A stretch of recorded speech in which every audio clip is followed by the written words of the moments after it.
आज हम एक बहुत ही सुंदर और महत्वपूर्ण विषय पर बात करने जा रहे हैं। खाटू श्याम जी की पूजा का सही तरीका क्या है? आइए, बहुत सरल भाषा में समझते हैं। खाटू श्याम जी की पूजा का सही तरीका। 1. पूजा से पहले मन और स्थान की शुद्धि। पूजा शुरू करने से पहले सबसे पहले अपने मन और पूजा स्थान को शांत और स्वच्छ करें। जिस जगह आप पूजा करने जा रहे हैं, उसे साफ करें। अगर घर में मंदिर है, तो उसे अच्छे से पोंछ लें। फिर स्वयं स्नान करें या कम से कम हाथ मुंह धोकर साफ कपड़े पहनकर पूजा के लिए बैठें।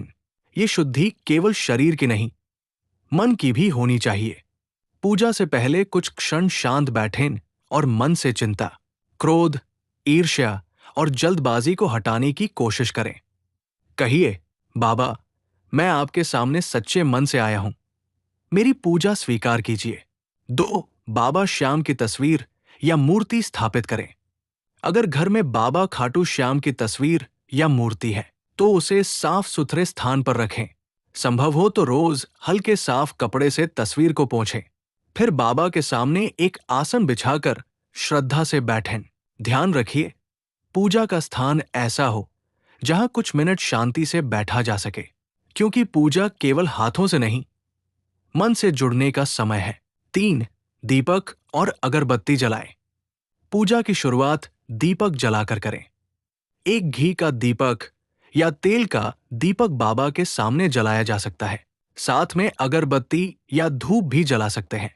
दीपक जलाने का अर्थ केवल परंपरा निभाना नहीं है। ये संकेत है कि हम अपने जीवन के अंधकार को बाबा की कृपा से दूर करना चाहते हैं।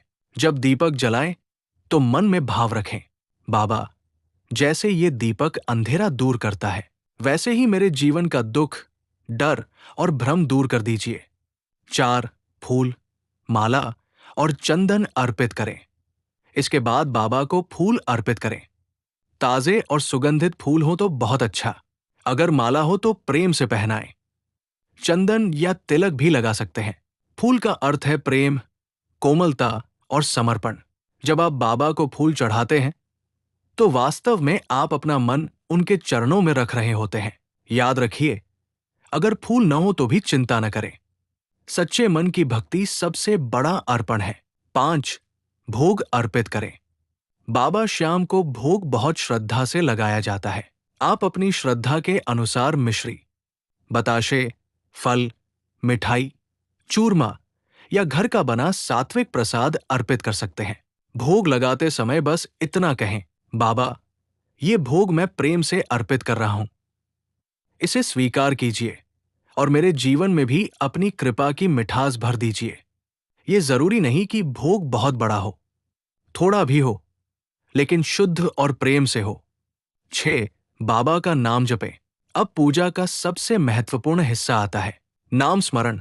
कुछ देर बैठकर प्रेम से बाबा का नाम लें, जैसे जय श्री श्याम, हारे का सहारा, बाबा श्याम हमारा, श्याम श्याम श्याम। दोस्तों, कई बार लंबी पूजा से ज्यादा असर एक सच्चे नाम जप में होता है। जब मन पूरी श्रद्धा से बाबा का नाम लेता है, तो भीतर एक अलग शांति उतरती है। अगर आपके पास समय हो तो 11 बार, 21 बार या 108 बार नाम जप सकते हैं, लेकिन संख्या से ज्यादा जरूरी है भाव। 7. भजन या चालीसा सुने। पूजा के दौरान या उसके बाद बाबा का भजन सुनना या गाना बहुत शुभ माना जाता है। भजन मन को जल्दी भक्ति में लगाते हैं। अगर आपको कोई श्याम भजन आता है तो गाइए, नहीं आता तो मोबाइल पर धीरे से भजन सुन सकते हैं। कई भक्त बाबा के सामने बैठकर सिर्फ भजन सुनते सुनते रो पड़ते हैं और उनका मन हल्का हो जाता है। यही तो पूजा का असली फल है, मन का बाबा से जुड़ जाना। 8. अपनी प्रार्थना सच्चे मन से कहें। अब बाबा के सामने अपनी बात रखिए, ये बहुत जरूरी है।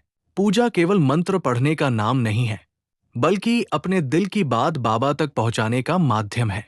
आप उनसे कह सकते हैं, बाबा, मेरे घर में सुख शांति बनी रहे, मेरे मन का डर दूर कर दीजिए, मेरी मनोकामना पूरी हो, अगर वो मेरे लिए सही हो। मुझे सही रास्ता दिखाइए, मुझे धैर्य, विश्वास और भक्ति दीजिए। ध्यान रखिए, बाबा से केवल मांगना ही नहीं, धन्यवाद भी कहना चाहिए। कहिए, बाबा, आपने अब तक जो दिया उसके लिए धन्यवाद। 9. आरती करें। पूजा के अंत में बाबा की आरती करें। अगर आरती याद हो तो गाइए, नहीं तो सरल भाव से दीपक घुमाकर आरती कर लीजिए। आरती करते समय ऐसा भाव रखें कि बाबा की कृपा की रोशनी आपके पूरे घर, मन और जीवन में फैल रही है। यही आरती का सबसे सुंदर अर्थ है। 10.